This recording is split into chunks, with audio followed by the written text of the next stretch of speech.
மதுரை மீனாட்சி அம்மன் கோவில் குளத்தில் பிரதிஷ்டை செய்யப்பட்ட பொற்றாமரையை பக்தர்கள் ஆர்வமாக பார்த்து செல்கின்றனர்.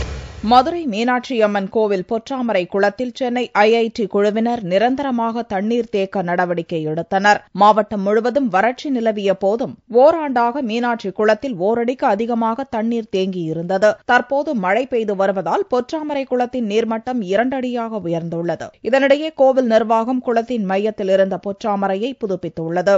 3 டன் வெங்கலத்தில் கலைநயமிக்க புதிய பொற்றாமரை தஞ்சை ஸ்தபதிகளால் உருவாக்கப்பட்டுள்ளது.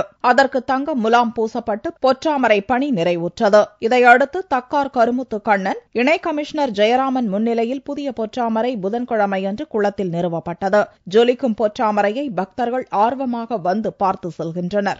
எப்பயும் தப்பக்குளத்துல தண்ணி இருக்காது. இந்த வருஷம் நல்லா ஃபுல்லா மீனாட்சி திருவிழாவுக்கு இப்ப ஸ்பெஷலா விட்டுருக்காங்க. நல்ல ஏற்பாடெல்லாம் பண்ணிருக்காங்க. சுவாமி தரிசனம் முடிச்சுட்டு இன்னைக்கு இங்க வந்து உட்காரும் போது கொஞ்சம் கூலாவும் இருக்கு, கிளைமேட்டும் நல்லா இருக்கு, பாக்குறதுக்கும் மன அமைதியா இருக்கு.